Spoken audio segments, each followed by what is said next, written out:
সড়কে চাঁদাবাজি বন্ধে ব্যবস্থা নেওয়ার ঘোষণা দিয়েছেন সড়ক পরিবহন মালিক সমিতির নেতারা। আর সড়কে শৃঙ্খলা ফেরাতে কার্যকর পদক্ষেপ নেওয়ার কথা বলেন ট্রাফিক পুলিশ কর্মকর্তারা। এদিকে সব মহানগরীতে এখন থেকে সপ্তাহে 7 দিন শিক্ষার্থীদের জন্য হাফ ভাড়ার কার্যকর থাকবে বলেও জানান মালিকরা। দুপুরে ঢাকার ইঞ্জিনিয়ার্স ইনস্টিটিউটে আয়োজিত এক সেমিনারে কথা বলেন তারা। বিস্তারিত সাদমান সাকিবের প্রতিবেদনে। সড়ক মহাসড়কে শৃঙ্খলা ফেরাতে ইঞ্জিনিয়ার্স ইনস্টিটিউটে আয়োজন করা হয় মালিক শ্রমিকদের সচেতনতামূলক সেমিনার। সেমিনারে শিক্ষার্থীদের জন্য এখন থেকে বাসে সপ্তাহে 7 দিন হাফ ভাড়া নেয়ার ঘোষণা দেয়া হয়। ইউনিফর্ম ও পরিচয়পত্র সঙ্গে থাকলে এই সুবিধা পাবেন শিক্ষার্থীরা। সবাই নিরাপদ আন্দোলনের নিষেধের বিরুদ্ধে বাসের ছাত্রদের সপ্তাহে 5 দিনের স্থলে 7 দিন হাফ ভাড়া করা কার্যকর করার জন্য ঢাকা সড়ক পরিবহন সমিতির নেতৃবৃন্দের নিকট অনুরোধ জানান। এই সিদ্ধান্তটা শুধুমাত্র ঢাকা মেট্রো সিটি এবং দেশের অন্যান্য যে মেট্রোপলিটন সিটি আছে এর জন্য প্রযোজ্য হবে। এই সিদ্ধান্তকে সাধুবাদ জানান শিক্ষার্থীরা। তবে শুধু সড়কে নয়, রেলপথ ও নৌপথেও এই সুবিধা চান তারা। সকল গণপরিবহন, শুধুমাত্র বাস না, নৌপথ, রেলপথ এবং মেট্রো রেলে সর্ব জায়গায় শিক্ষার্থীদের জন্য হাফ পাস বাস্তবায়ন করতে হবে।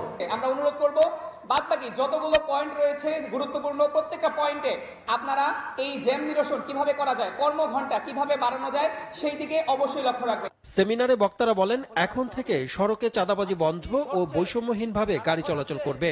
এতে করে মালিক সহ সকলেই উপকৃত হবেন। আমাদের কোনো কলঙ্ক নাই, চাঁদের কলঙ্ক আছে আমার নাই, আমি দাবি করে বলতে পারি, এবং আমাদের নাই। আমরা ঐক্যবদ্ধ হয়েছি, আমরা চাঁদাবিহীন এবং বৈষম্যবিহীন নানানভাবে সাধারণ মালিকরা যাতে উপকৃত হতে পারে সেইভাবে আমরা সংগঠন চালাবো।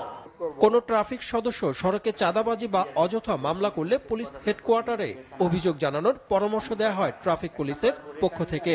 আপনারা পুলিশ হেডকোয়ার্টারে একটা কমপ্লেইন সেল আছে আমাদের, আপনারা জানেন যে আইডিপি কমপ্লেইন সেল, আপনারা ইন্টারনেটে সার্চ করলেই দেখতে পাবেন।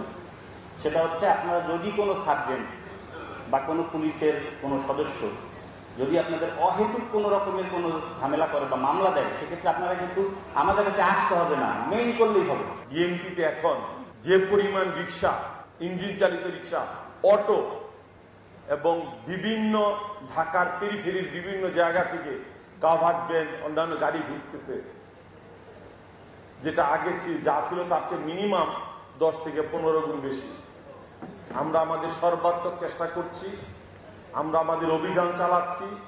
সাদমান সাকিব, এসএটিভি, ঢাকা।